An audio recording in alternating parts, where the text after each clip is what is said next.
마태복음 13장. 그날 예수께서 집에서 나오셔서 바닷가에 앉으셨다. 많은 무리가 모여드니 예수께서는 배에 올라가서 앉으셨다. 무리는 모두 물가에 서 있었다. 예수께서 그들에게 비유로 여러 가지 일을 말씀하셨다. 그는 이렇게 말씀하셨다. 보아라, 씨를 뿌리는 사람이 씨를 뿌리러 나갔다. 그가 씨를 뿌리는데 더러는 길가에 떨어지니 새들이 와서 그것을 쪼아 먹었다. 또 더러는 흙이 많지 않은 돌짝밭에 떨어지니 흙이 깊지 않아서 싹은 곧 났지만 해가 뜨자 타버리고 뿌리가 없어서 말라버렸다. 또 더러는 가시덤불에 떨어지니 가시덤불이 자라서 그 기운을 막았다. 그러나 더러는 좋은 땅에 떨어져서 열매를 맺었는데 어떤 것은 100배가 되고 어떤 것은 60배가 되고 어떤 것은 30배가 되었다. 귀 있는 사람은 들어라. 제자들이 다가와서 예수께 말했다. 어찌하여 그들에게는 비유로 말씀하십니까? 예수께서 그들에게 대답하셨다. 너희에게는 하늘나라의 비밀을 아는 것을 허락해 주셨지만 다른 사람에게는 그렇게 해주지 않으셨다. 가진 사람은 더 받아서 차고 남을 것이며 가지지 못한 사람은 가진 것마저 빼앗길 것이다. 내가 그들에게 비유로 말하는 이유는 그들이 보아도 보지 못하고 들어도 듣지도 못하고 깨닫지도 못하기 때문이다. 이사야의 예언이 그들에게서 이루어지는 것이다. 너희가 듣기는 들어도 깨닫지 못하고 보기는 보아도 알아보지 못할 것이다. 이 백성의 마음이 무뎌지고 귀가 먹고 눈이 감겨 있다.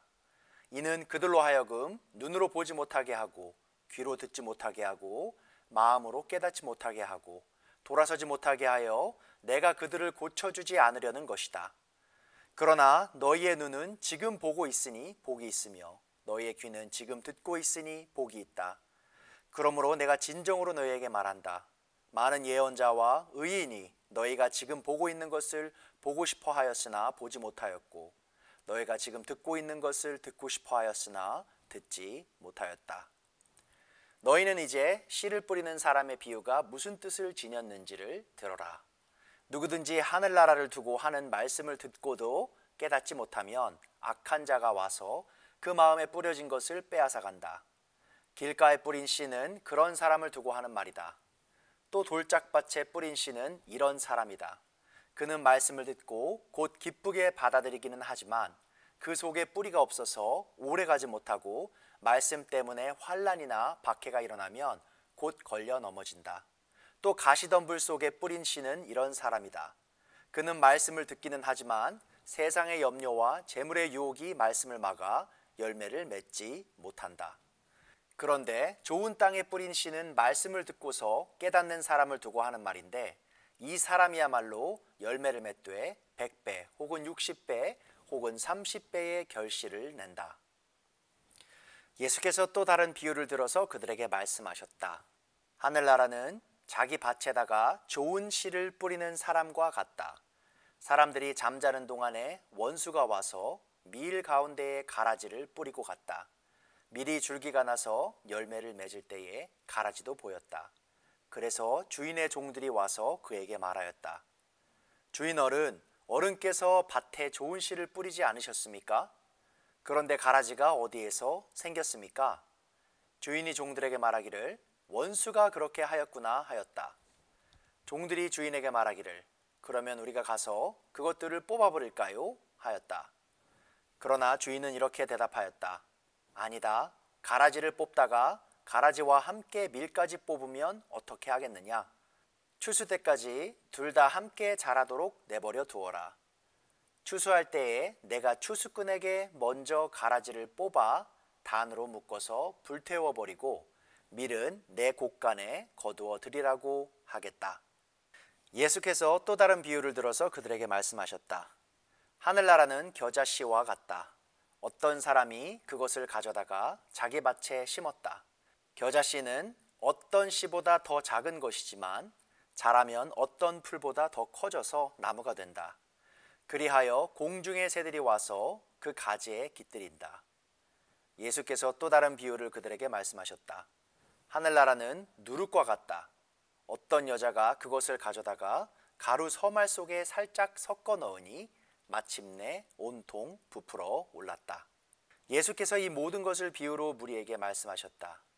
비유가 아니고서는 아무것도 그들에게 말씀하지 않으셨다. 이것은 예언자를 시켜서 하신 말씀을 이루시려는 것이었다. 나는 내 입을 열어서 비유로 말할 터인데 창세 이래로 숨겨둔 것을 털어놓을 것이다. 그 뒤에 예수께서 무리를 떠나서 집으로 들어가셨다. 제자들이 그에게 다가와서 말하였다. 밭의 가라지 비유를 우리에게 설명하여 주십시오. 예수께서 말씀하셨다. 좋은 씨를 뿌리는 이는 인자요, 밭은 세상이다. 좋은 씨는 그 나라의 자녀들이요, 가라지는 악한 자의 자녀들이다. 가라지를 뿌린 원수는 악마요, 추수 때는 세상 끝날이요, 추수꾼은 천사들이다. 가라지를 모아다가 불에 태워버리는 것과 같이 세상 끝날에도 그렇게 할 것이다. 인자가 천사들을 보낼 터인데 그들은 죄짓게 하는 모든 일들과 불법을 행하는 모든 사람들을 자기 나라에서 모조리 끌어모아다가 불아궁이에 쳐넣을 것이다. 그러면 그들은 거기서 울며 이를 갈 것이다. 그때에 의인들은 그들의 아버지의 나라에서 해와 같이 빛날 것이다. 귀 있는 사람은 들어라. 하늘나라는 밭에 숨겨놓은 보물과 같다. 어떤 사람이 그것을 발견하면 제자리에 숨겨두고 기뻐하며 집에 돌아가서는 가진 것을 다 팔아서 그 밭을 산다. 또 하늘나라는 좋은 진주를 구하는 상인과 같다. 그 값진 진주 하나를 발견하면 가서 가진 것을 다 팔아서 그것을 산다. 또 하늘나라는 바다에 그물을 던져서 온갖 고기를 잡아 올리는 것과 같다. 그물이 가득 차면 해변에 끌어올려 놓고 앉아서 좋은 것은 그릇에 담고 나쁜 것들은 내버린다. 세상 끝날에도 이렇게 할 것이다. 천사들이 와서 의인들 사이에서 악한 자들을 가려내서 그들을 불아궁이에 쳐넣을 것이니 그들은 거기서 울며 이를 갈 것이다. 예수께서 제자들에게 너희가 이것들을 모두 깨닫느냐 하고 물으시니 그들이 예 하고 대답하였다. 예수께서 그들에게 말씀하셨다. 그러므로 하늘나라를 위하여 훈련을 받은 율법학자는 누구나 자기 곳간에서 새 것과 낡은 것을 꺼내는 집주인과 같다. 예수께서 이 비유들을 말씀하신 뒤에 그곳을 떠나셨다.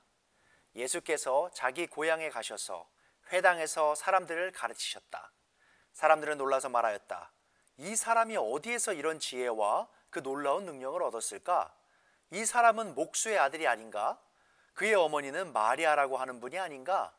그의 아우들은 야고보와 요셉과 시몬과 유다가 아닌가? 또 그의 누이들은 모두 우리와 같이 살고 있지 않은가? 그런데 이 사람이 이 모든 것을 어디에서 얻었을까? 그래서 그들은 예수를 달갑지 않게 여겼다. 예수께서 그들에게 말씀하셨다. 예언자는 자기 고향과 자기 집 밖에서는 존경을 받지 않는 법이 없다.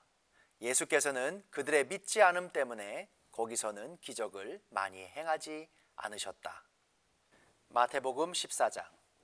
그 무렵에 분봉왕 헤롯이 예수의 소문을 듣고서 자기 신하들에게 말하였다. 이 사람은 침례자 요한이다. 그가 죽은 사람들 가운데서 살아났다. 그 때문에 그가 이런 놀라운 능력을 발휘하는 것이다.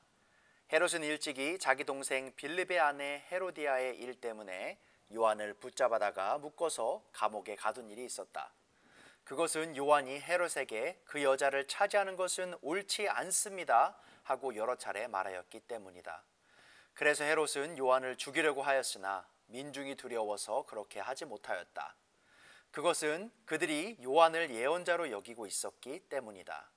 그런데 마침 헤롯의 생일에 헤로디아의 딸이 손님 앞에서 춤을 추어서 헤롯을 즐겁게 해주었다. 그리하여 헤롯은 그 소녀에게 청하는 것은 무엇이든지 주겠다고 맹세로서 약속하였다. 소녀는 자기 어머니가 시키는 대로 말하였다. 침례자 요한의 머리를 쟁반에 담아서 이리로 가져다 주십시오. 왕은 마음이 괴로웠지만 이미 맹세를 하였고 또 손님들이 보고 있는 앞이므로 그렇게 해주라는 명령을 내리게 되었다. 그래서 그는 사람을 보내서 감옥에서 요한의 목을 베게 하였다. 그 머리를 쟁반에 담아서 가져다가 소녀에게 주니 소녀는 그것을 자기 어머니에게 가져갔다. 요한의 제자들이 와서 그 시체를 거두어다가 장사 지내고 나서 예수께 가서 알려드렸다. 예수께서 그 말을 들으시고 거기에서 배를 타고 따로 외딴 곳으로 물러가셨다. 이 소문이 퍼지니 무리가 여러 동네에서 몰려 나와서 걸어서 예수를 따라왔다. 예수께서 배에서 내려서 큰 무리를 보시고 그들을 불쌍히 여기시고 그들 가운데서 앓는 사람들을 고쳐주셨다. 저녁 때가 되니 제자들이 예수께 다가와서 말하였다. 여기는 빈들이고 날도 이미 저물었습니다. 그러니 무리를 헤쳐보내어 제각기 먹을 것을 사 먹게 마을로 보내시는 것이 좋겠습니다. 예수께서 그들에게 말씀하셨다. 그들이 물러갈 필요 없다. 너희가 그들에게 먹을 것을 주어라. 제자들이 예수께 말하였다. 우리에게 있는 것이라고는 빵 5개와 물고기 2마리밖에 없습니다. 이때 예수께서 말씀하셨다. 그것들을 이리로 가져오너라. 그리고 예수께서는 무리를 풀밭에 앉게 하시고 나서 빵 5개와 물고기 2마리를 들고 하늘을 우러러 보시고 축복 기도를 드리신 다음에 떼어서 제자들에게 주시니 제자들이 이를 무리에게 나누어 주었다. 그들은 모두 배불리 먹었다. 남은 부스러기를 모으니 12광주리에 가득 찼다. 먹은 사람은 여자들과 어린아이들 외에 어른 남자만도 5,000명쯤 되었다. 예수께서는 곧 제자들을 재촉하여 배에 태워서 자기보다 먼저 건너편으로 가게 하시고 그 동안에 무리를 헤쳐 보내셨다. 무리를 헤쳐 보내신 뒤에 예수께서는 따로 기도하시려고 산에 올라가셨다. 날이 이미 저물었을 때에 예수께서는 홀로 거기에 계셨다. 제자들이 탄 배는 그 사이 이미 육지에서 멀리 떨어져 있었는데 풍랑에 몹시 시달리고 있었다. 바람이 거슬러서 불어왔기 때문이다. 이른 새벽에 예수께서 바다 위로 걸어서 제자들에게로 가셨다. 제자들이 예수께서 바다 위로 걸어오시는 것을 보고 겁에 질려서 유령이다 하며 두려워서 소리를 질렀다. 예수께서 곧 그들에게 말씀하셨다. 안심하여라. 나다. 두려워하지 말아라. 베드로가 예수께 말하였다. 주님, 주님이시면 나더러 물 위로 걸어서 주님께로 오라고 명령하십시오. 예수께서 오너라 하고 말씀하셨다. 베드로는 배에서 내려 물 위로 걸어서 예수께로 갔다. 그러나 베드로는 거센 바람이 불어오는 것을 보고 무서움에 사로잡혀서 물에 빠져 들어가게 되었다. 그때 그는 주님 살려주십시오 하고 외쳤다. 예수께서 곧 손을 내밀어서 그를 붙잡고 말씀하셨다. 믿음이 적은 사람아, 왜 의심하였느냐? 그리고 그들이 함께 배에 오르니 바람이 그쳤다. 배 안에 있던 사람들은 그에게 무릎을 꿇고 말하였다. 선생님은 참으로 하나님의 아들이십니다. 그들은 바다를 건너가서 게네사렛 땅에 이르렀다. 그곳 사람들이 예수를 알아보고 주위에 온 지방으로 사람을 보내어 병자를 모두 그에게 데려왔다. 그들은 예수께 그의 옷술만이라도 손을 대게 해달라고 간청하였다. 그리고 손을 댄 사람은 모두 나았다. 마태복음 15장. 그때 예루살렘에서 바리새파 사람들과 율법 학자들이 예수께 와서 말하였다. 당신의 제자들은 어찌하여 장로들의 전통을 어기는 것입니까? 그들은 빵을 먹을 때에 손을 씻지 않습니다. 예수께서 그들에게 말씀하셨다. 그러면 너희는 어찌하여 너희의 전통 때문에 하나님의 계명을 어기느냐? 하나님께서 말씀하시기를 아버지와 어머니를 공경하여라 하시고 또 아버지나 어머니를 욕하는 자는 반드시 죽을 것이다 하셨다. 그러나 너희는 말하기를 누구든지 아버지나 어머니에게 내게서 받으실 것이 하나님께 드리는 예물이 되었습니다 하고 말만 하면 그 사람은 제 부모를 공경하지 않아도 된다고 한다. 이렇게 너희는 너희의 전통 때문에 하나님의 말씀을 폐한다. 위선자들아, 이사야가 너희를 두고 적절히 예언하였다. 이 백성이 입술로는 나를 공경해도 마음은 나에게서 멀리 떠나 있다. 그들은 사람의 훈계를 교리로 가르치며 나를 헛되이 예배한다. 예수께서 무리를 가까이 부르시고서 그들에게 말씀하셨다. 너희는 내 말을 듣고 깨달아라. 입으로 들어가는 것이 사람을 더럽히는 것이 아니라 입에서 나오는 것, 그것이 사람을 더럽힌다. 그때 제자들이 다가와서 예수께 말하였다. 바리새파 사람들이 이 말씀을 듣고 분개하고 있다는 것을 아십니까? 예수께서 대답하셨다. 나의 하늘 아버지께서는 자기가 심지 않으신 식물은 모두 뽑아 버리실 것이다. 그들을 내버려 두어라. 그들은 눈먼 사람들이면서 눈먼 사람을 인도하는 길잡이들이다. 눈먼 사람이 눈먼 사람을 인도하면 둘 다 구덩이에 빠질 것이다. 베드로가 예수께 그 비유를 우리에게 설명해 주십시오 하고 청하니 예수께서 말씀하셨다. 너희도 아직 깨닫지 못하느냐? 입으로 들어가는 것은 무엇이든지 뱃속으로 들어가서 뒤로 나가는 줄 모르느냐? 그러나 입에서 나오는 것들은 마음에서 나오는데 그것들이 사람을 더럽힌다. 마음에서 악한 생각들이 나온다. 곧 살인과 간음과 음행과 도둑질과 거짓 증언과 비방이다. 이런 것들이 사람을 더럽힌다. 그러나 손을 씻지 않고서 먹는 것은 사람을 더럽히지 않는다. 예수께서 거기에서 떠나서 두로와 시돈 지방으로 가셨다. 마침 가나안 여자 한 사람이 그 지방에서 나와서 외쳐 말하였다. 다윗의 자손이신 주님, 나를 불쌍히 여겨 주십시오. 내 딸이 귀신이 들려 괴로워하고 있습니다. 그러나 예수께서는 한마디도 대답하지 않으셨다.